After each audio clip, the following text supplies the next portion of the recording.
They carried her to the stake in a chair because her body could no longer bear her weight. 25 years old, noble-born, learned beyond most men of her time. Yet Anne Askew arrived at Smithfield on July 16, 1546, as a broken shell of human flesh and unyielding spirit. Her wrists hung useless, dislocated.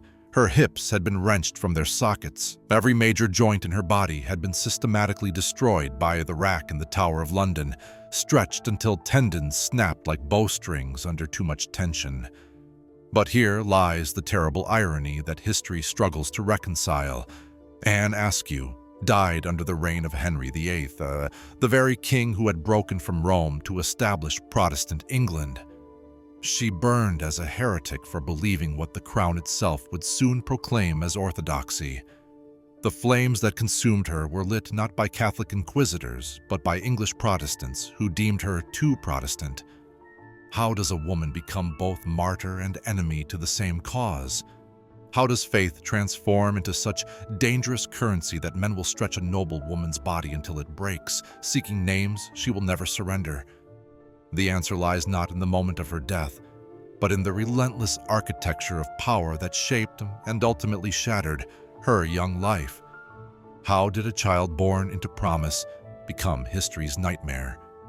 In the rolling countryside of Lincolnshire, where ancient manor houses dotted landscapes that had witnessed Norman conquest and wars of roses, the Askew family occupied a position of considerable standing. Sir William Askew was no mere country squire.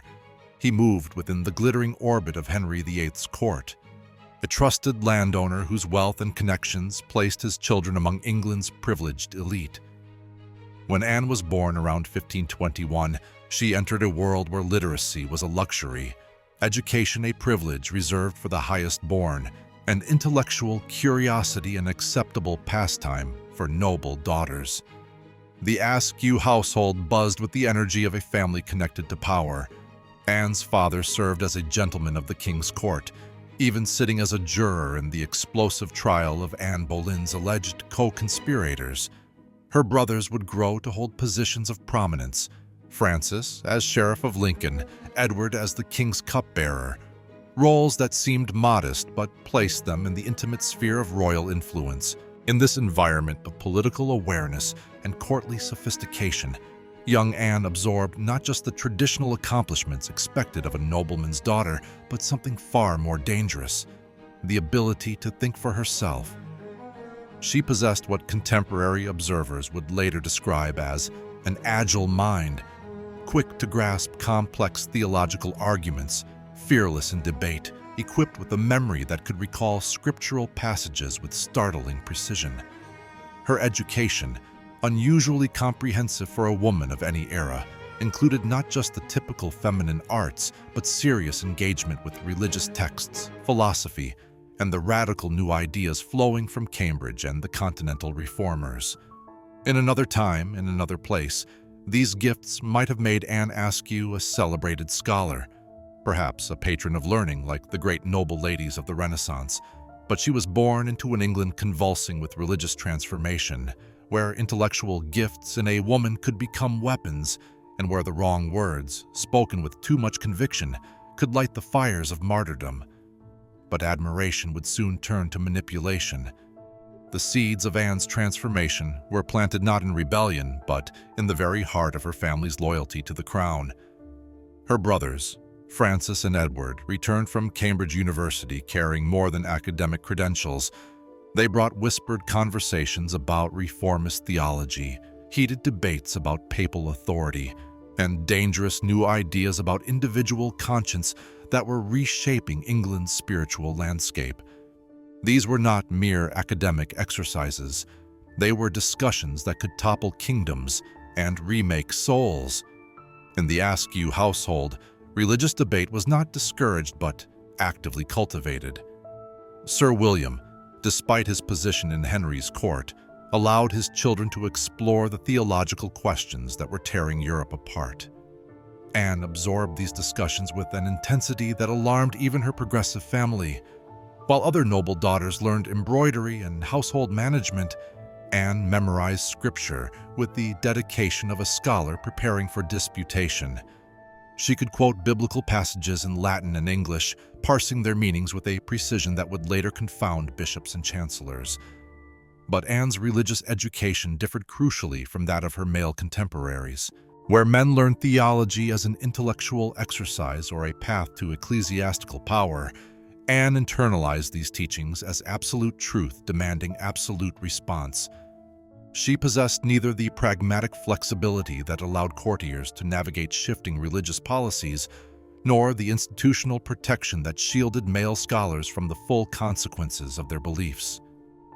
Her faith became pure, uncompromising, and therefore extremely dangerous. The young woman who emerged from this intensive theological education bore little resemblance to the compliant noble daughter her society expected. She questioned transubstantiation not as an abstract theological concept, but as a matter of eternal salvation. She challenged clerical authority not from academic curiosity but from moral conviction. Most dangerously, she believed that truth existed independently of political expedience, a belief that would make her enemies among both Catholics and Protestants, who understood religion as a tool of statecraft. Anne's intellectual development occurred in isolation from the normal social constraints that shaped other women of her class. Without the moderating influence of marriage prospects, social obligations, or maternal guidance toward conventional feminine roles, her mind developed along lines that her society found both fascinating and terrifying. She became, in the words of one contemporary, a woman who spoke too plainly, a quality that observers recognized as either divine inspiration or diabolic possession, depending on their own theological sympathies. By her teenage years, Anne Askew had become something unprecedented in English society, a woman equipped with the intellectual tools of theological discourse, but lacking the institutional framework that might have contained or channeled her gifts safely. She was brilliantly educated, morally certain, and politically naive, a combination that would prove fatal in the treacherous waters of Tudor court politics. This child would soon inherit more than just ideas. She would inherit power. The power that came to Anne Askew was not the kind her family had anticipated. In 1536, when her sister Martha died suddenly, 15-year-old Anne found herself thrust into an arrangement that would define the rest of her brief life. Sir William, with the cold pragmatism typical of Tudor nobility, decreed that Anne would take Martha's place in the marriage contract with Thomas Kyme, a prosperous Catholic landowner. What should have been a conventional transfer of familial obligation became instead the crucible in which Anne's convictions would be tested and hardened. Marriage, for most women of her class, represented the ultimate expression of social power. The management of household, estate, and spiritual welfare of dependents. But Anne approached her new role with the theological precision she had learned in her father's house. She refused to take her husband's surname, a radical assertion of individual identity that scandalized local society. More provocatively, she began to challenge the religious practices that formed the foundation of Kyme's worldview and social standing. In the intimate space of marriage, Anne's abstract theological education collided with lived reality. She could no longer debate transubstantiation as an intellectual exercise. She now faced the daily choice of participating in Catholic Mass or refusing communion entirely. Her opposition was not quiet or diplomatic. Anne possessed neither the temperament nor the training for such strategic compliance. She spoke with the absolute conviction of someone who believed eternal souls hung in the balance of every religious choice. Thomas Kyme, described by contemporaries as a decent man trapped in an impossible situation, found himself married to a woman who treated their domestic religious practices as a battleground for truth itself. Anne's certainty, her intellectual superiority, and her complete indifference to social consequences created a household tension that reflected the broader religious conflicts tearing England apart. Their home became a microcosm of the Reformation, two irreconcilable worldviews forced into intimate coexistence. The power Anne wielded was the power of absolute conviction, the terrifying authority of someone who placed divine truth above human comfort, social harmony, or even personal survival. It was a power that would soon demand she choose between the safety of silence and the terrible cost of speaking truth to a world unprepared to hear it. With power came purity, at any cost. The breaking point came not in a moment of dramatic confrontation, but in the steady accumulation of irreconcilable differences that made coexistence impossible. Anne's opposition to Catholic doctrine had evolved from private conviction to public declaration. She began to preach, not quietly, not diplomatically, but with the fierce clarity that would later terrify bishops and chancellors. In the streets and markets of Lincolnshire, this young noblewoman began to proclaim that the bread and wine of communion remained exactly what they appeared to be: bread and wine, nothing more. For Thomas Kyme, his wife's increasingly vocal heresy represented not just spiritual error, but social catastrophe. Their neighbors, their priest, their entire community structure depended on shared religious observance. Anne's public rejection of transubstantiation challenged not just Catholic theology, but the social fabric that held their world together. When she refused to attend Mass, she wasn't just making a personal statement. She was declaring that their entire community lived in fundamental error about the nature of salvation itself. The tension exploded when Anne announced her intention to travel to London to seek a divorce. In 1540s England, this was revolutionary beyond comprehension. Divorce was virtually unknown, especially when initiated by a woman. But Anne had studied Scripture with the same intensity she brought to everything else, and she had concluded that her marriage to a Catholic constituted spiritual bondage that God could not sanction. She would be among the first English women to formally request the dissolution of her marriage on grounds of religious incompatibility. Thomas Kyme, faced with a wife who publicly preached heresy and now sought to legally declare their union invalid, made the only choice his society offered him. He expelled Anne from their household, effectively casting her out with nothing but her convictions and her dangerous learning. But rather than retreating in shame, as convention demanded, Anne embraced her exile as liberation. She was free now to pursue what she saw as her true calling, bringing the pure gospel to London's masses. Anne's arrival in the capital marked her transformation from domestic rebel to public threat. London in the 40s seethed with religious tension, factional politics, and the constant danger that came from being on the wrong side of rapidly shifting royal policies. Into this volatile environment came a young noblewoman armed with scriptural knowledge, absolute conviction, and a complete inability to recognize when prudence might serve truth better than martyrdom. She established herself in the city not as a refugee from marital failure, but as what contemporaries called a fair gospeler, a beautiful, educated, aristocratic woman who drew crowds to hear her preach Protestant doctrine with an eloquence that rivaled the greatest theologians of her age. Her very existence challenged fundamental assumptions about gender, authority, and the limits of acceptable religious expression. But belief alone wasn't enough. Control required enforcement. The machinery of persecution that would eventually destroy Anne Askew operated with the cold efficiency of Tudor bureaucracy. Stephen Gardiner, Bishop of Winchester and Henry VIII's most trusted enforcer of religious orthodoxy, recognized in Anne something far more dangerous than a simple heretic. She represented a new breed of Protestant, educated, articulate, and completely immune to the traditional methods of clerical intimidation that had silenced generations of religious dissidents. Gardiner's approach to the Anne Askew problem revealed the sophisticated apparatus of control that Tudor England had developed to manage religious deviation. The first line of defense was social isolation, pressure on her family, her former husband, anyone with influence over her to bring the wayward woman back into line. When Sir William Askew received word of his daughter's activities in London, he was quietly informed that continued tolerance of her behavior might affect his standing at court. The message was clear: control your daughter or face consequences yourself. But Anne had moved beyond the reach of familial authority.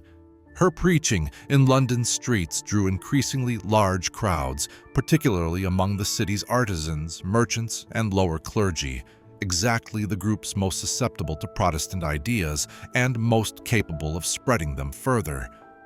Gardner understood that Anne's real danger lay not in her own beliefs, but in her ability to articulate those beliefs in ways that warmly resonated with ordinary people. She possessed the rare combination of theological sophistication and popular appeal that made religious revolutionaries. The response escalated systematically. First came surveillance. Agents of the Crown began attending her public speeches, documenting her words, identifying her supporters. Then came harassment. Merchants who provided her with lodging found themselves subject to unexpected tax assessments. Tradesmen who listened to her preaching discovered their licenses under review. The Tudor state had perfected these techniques of graduated pressure, applying just enough force to discourage association without creating martyrs. When subtle intimidation failed, the authorities moved to direct action. Anne was arrested multiple times, each detention more serious than the last. Bishop Edmund Bonner, tasked with her initial interrogation, found himself intellectually outmatched by a young woman who could quote scripture more accurately than most trained theologians. Her responses to doctrinal questions were not the fumbling attempts of an ignorant heretic, but sophisticated theological arguments that revealed years of serious study. The establishment's frustration with Anne reflected a broader crisis in religious authority. Traditional methods of controlling religious dissent, appeals to clerical expertise, threats of eternal damnation, social ostracism, proved useless against someone who had studied the same texts as her interrogators and reached different conclusions through equally rigorous reasoning. Anne's very existence challenged the foundational assumption that religious truth flowed downward from institutional authority to passive recipients. By 1546, Gardner and his allies had concluded that Anne Askew represented an existential threat to religious stability. She was not just preaching heresy, she was demonstrating that intelligent, educated individuals could read scripture independently and reach conclusions that undermined ecclesiastical authority entirely. Her influence extended into circles that included ladies of the royal court, possibly even Queen Catherine Parr herself. The prospect of Protestant ideas taking hold among the women who shaped courtly culture and royal policy struck at the heart of the conservative establishment's power. The decision was made: Anne Askew would be stopped by any means necessary. The gloves were coming off, and the full apparatus of Tudor justice, torture, interrogation, and public execution would be deployed to silence this dangerous woman and send a clear message to anyone tempted to follow her example. No one was spared, not even family. The isolation that consumed Anne Askew's final months was perhaps more brutal than any physical torture she would later endure. One by one, the relationships that had once anchored her life dissolved under the pressure of her unwavering convictions. Her family, who had once encouraged her intellectual curiosity, now faced an impossible choice: abandon their daughter or risk their own destruction in the machinery of Tudor justice. Sir Francis Askew, Anne's brother and Sheriff of Lincoln, found himself trapped between fraternal loyalty and political survival. Court records suggest he made desperate attempts to convince Anne to moderate her positions, to find some compromise that might save her life without destroying the family's standing.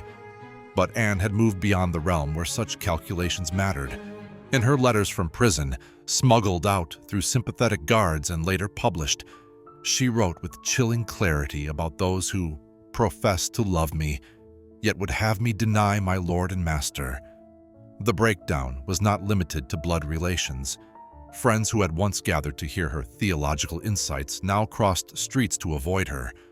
Former supporters, terrified by the increasing attention from Gardner's agents, began to distance themselves from any association with the fair gospeler. Anne watched this erosion of human connection with the detached observation of someone who had already surrendered earthly attachments for eternal principles. Most devastating was her complete estrangement from Thomas Kyme, whose initial tolerance had given way to active cooperation with her persecutors. When authorities summoned him to London for questioning about his wife's activities, Kyme appeared willingly, even eagerly. Contemporary accounts suggest he provided detailed information about Anne's religious practices, her contacts, her movements, anything that might demonstrate his own orthodoxy and distance himself from her heresy. Anne's response to these betrayals revealed the psychological transformation that accompanied her spiritual certainty. She exhibited neither surprise nor anger at the abandonment, writing instead with the cold precision of someone who had always expected such trials. "I am not here to deny my faith," she declared during one interrogation, when offered clemency in exchange for naming her supporters. The statement carried a terrible double meaning. She would not betray her beliefs, nor would she betray others, even those who had already betrayed her. The paranoia that gripped London's Protestant community as Anne's situation deteriorated reflected the broader terror of Tudor religious policy. No one knew who might be watching, who might report a careless word or suspicious association. Anne had become radioactive. Touching her, even with sympathy, carried the risk of contamination. She faced her final ordeals utterly alone, supported only by a faith that demanded everything and promised only martyrdom. But the human body has limits, even when the will does not. The Tower of London in June 1546 became the arena where Anne Askew's unbreakable spirit would finally encounter the limits of human flesh. The interrogation that began on June 19th was unlike anything the fortress had witnessed, not because of its brutality, which was commonplace, but because it targeted a woman whose intellectual defiance had already proven immune to conventional pressure. Chancellor Thomas Wriothesley and Sir Richard Rich approached their task with the methodical precision of men who understood that breaking Anne Askew would require more than physical pain. They needed her to betray not just her beliefs, but her associates, particularly the Protestant women in Queen Catherine Parr's circle, whose influence threatened the delicate balance of court politics. They had 2 days to extract names, confessions, anything that could justify the broader purge they envisioned. Anne's own account of those 48 hours, smuggled from her cell in fragments of paper hidden in clothing and food, reads with the clinical detachment of someone observing her own destruction from a great distance. "Then they did put me on the rack," she wrote, "because I confessed no ladies or gentlemen to be of my opinion." The understatement conceals horrors that contemporary witnesses struggle to describe adequately. The rack in the tower's basement operated on principles that torturers understood with scientific precision. The victim was stretched slowly, incrementally, allowing pain to build in waves that broke against the mind like successive tides. Anne was lifted 5 inches above the device's bed, her body drawn taut until joints began to separate, tendons to snap, muscles to tear. She fainted from the agony, was revived, and the process repeated, then again, and again. What distinguished Anne's ordeal was not just its severity but the personal involvement of her torturers. When Sir Anthony Kingston, the Tower's lieutenant, refused to continue the torture and fled to seek the king's intervention, Wriothesley and Rich took control of the machinery themselves. These were not common executioners, but high officials of the crown, men who turned the rack's handles with their own hands until Anne's screams echoed through the tower's gardens, forcing the lieutenant's wife and daughter to flee indoors and close their windows. The physical destruction was comprehensive and systematic. Every major joint in Anne's body was dislocated, shoulders, hips, elbows, knees wrenched from their sockets with mechanical precision. Her tendons snapped like overstretched bowstrings. The damage went beyond what could heal. It was destruction intended to last whatever remained of her brief life. She would never walk again, never use her hands normally, never exist without constant agony. But the psychological impact proved even more devastating to her torturers than her victims. Anne's refusal to name a single associate, even as her body was systematically destroyed, created a kind of moral vertigo among those witnessing the spectacle. Here was someone experiencing the ultimate physical punishment, while maintaining absolute spiritual defiance. The contradiction challenged fundamental assumptions about human nature, about the relationship between suffering and surrender. Contemporary accounts describe Anne's demeanor during interrogation with a mixture of awe and horror. After hours on the rack, unable to stand, she continued to debate theology with Wriothesley for 2 hours while sitting on the stone floor, her broken body unable to diminish the sharp clarity of her arguments. She had become something unprecedented, a human being who had transcended the normal boundaries between body and spirit. Death was near, but the ruler's grip had not yet loosened. In the fetid darkness of her tower cell, Anne Askew spent her final weeks in a state that transcended ordinary human experience. Her broken body, propped against stone walls because sitting normally was impossible, had become a vessel for something that her captors found more disturbing than her original defiance. Pain had stripped away everything except the essential core of her being, revealing a purity of purpose that seemed almost inhuman in its intensity. The authorities' obsession with extracting confessions had evolved into something approaching desperation. Even as Anne's execution date was set for July 16th, Wriothesley and Rich continued their interrogations, visiting her cell with offers that grew increasingly frantic. They promised royal pardons, comfortable exile, protection for any family members she might implicate, anything to secure the names that would justify their broader campaign against Protestant courtiers. Anne's responses, recorded by sympathetic guards and later smuggled to Protestant publishers on the continent, revealed a mind that had moved beyond normal human calculations. "I am not here to deny my lord and master," she repeated with mechanical consistency, as if the phrase had become the only words she could remember. Her letters from this period, dictated because her hands could no longer hold a pen, carry an otherworldly quality that contemporary readers found either deeply moving or profoundly unsettling. Most unnervingly for her captors, Anne continued to preach. Guards reported that she spent hours each day reciting scripture, not quietly, but in the clear, carrying voice that had once drawn crowds in London streets. Other prisoners, even hardened criminals, gathered near their cell doors to listen. Somewhat, others fell to their knees. The tower, that symbol of royal authority and inevitable justice, was becoming a pulpit for the very heresy it was designed to suppress. Bishop Gardiner, visiting Anne personally in her final week, found himself confronted by something that challenged his deepest assumptions about human nature and divine justice. Here was a woman whose body had been systematically destroyed, who faced certain death within days, yet who radiated a certainty that made him question his own convictions.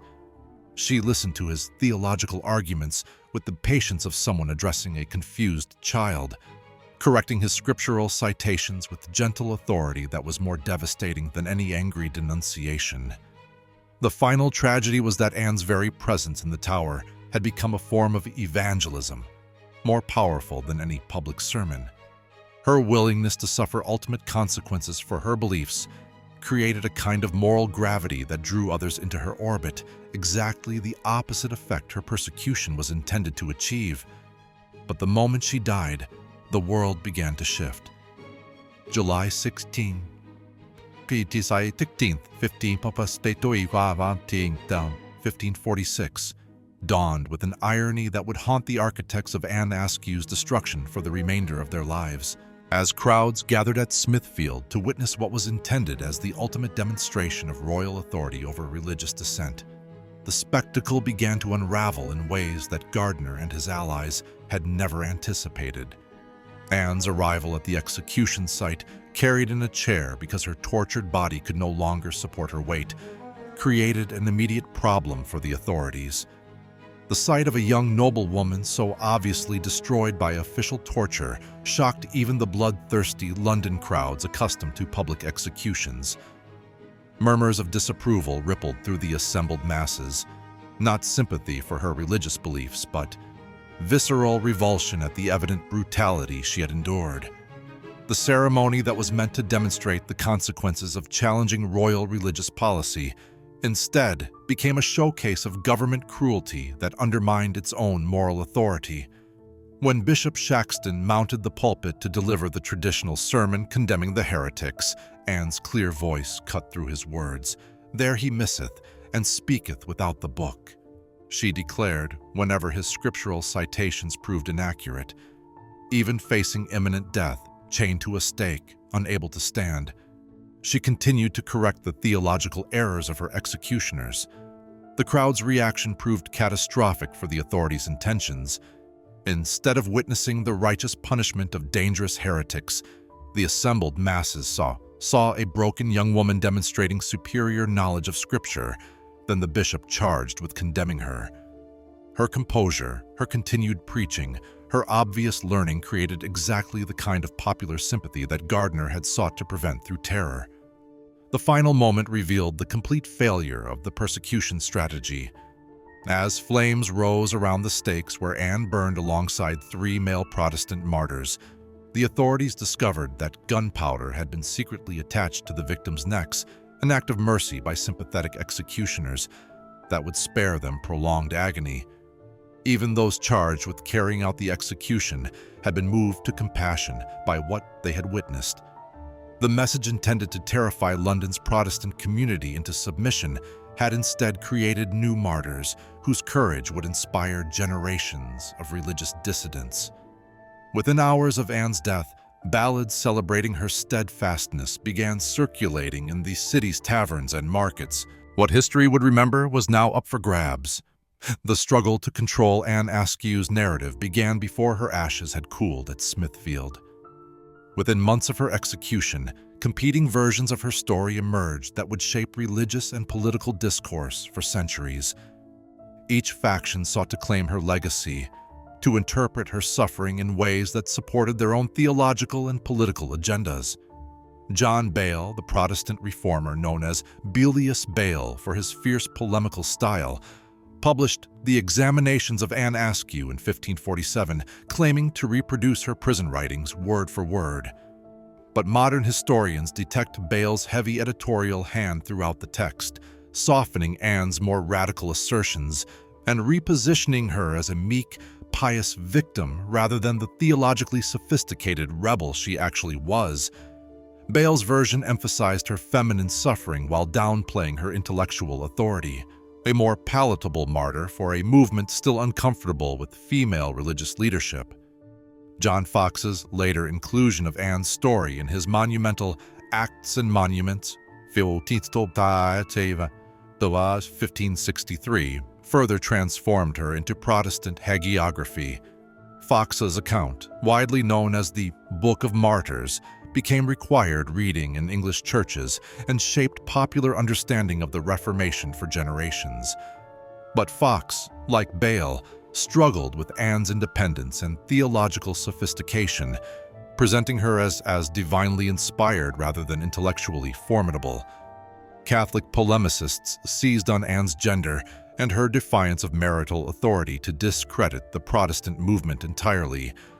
Robert Persons, writing in the late 16th century, dismissed her as a woman who preferred to gad up and down the country a-gospeling and gossiping rather than submitting to proper feminine roles.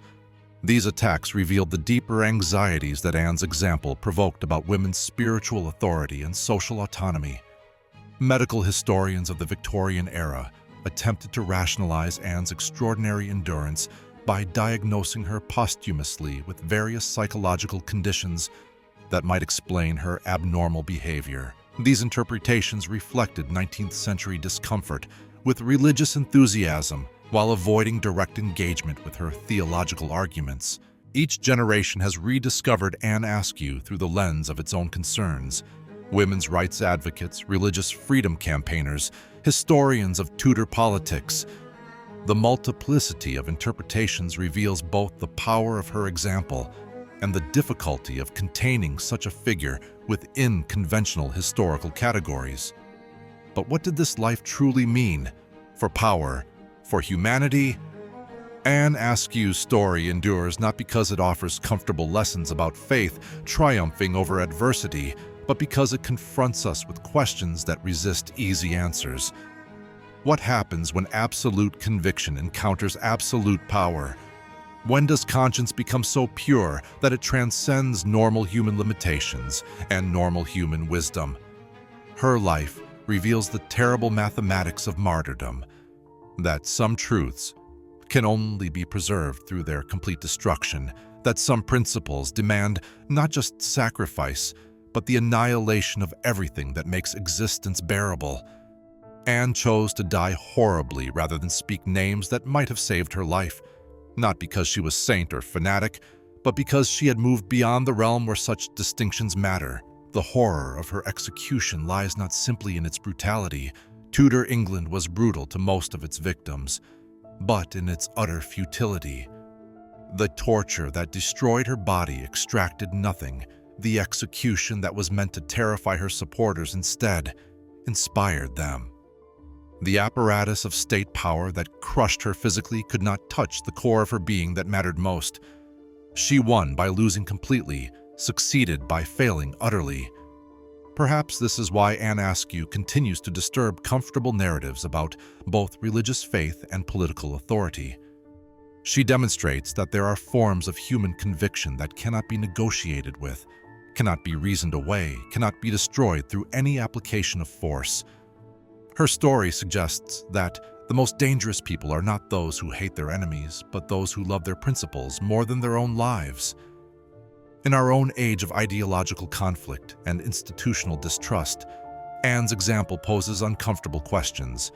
How do we distinguish between noble conviction and dangerous fanaticism?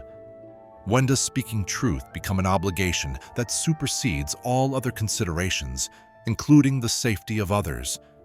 What do we owe to our own consciences when they demand everything? Anne Askew died at 25, carried to her execution in a chair, her body broken but her voice still correcting the theological errors of those who condemned her.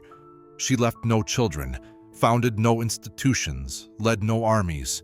Yet, nearly 5 centuries later, her refusal to betray either her beliefs or her friends continues to haunt anyone who encounters her story. Some silences, it seems, speak louder than any words.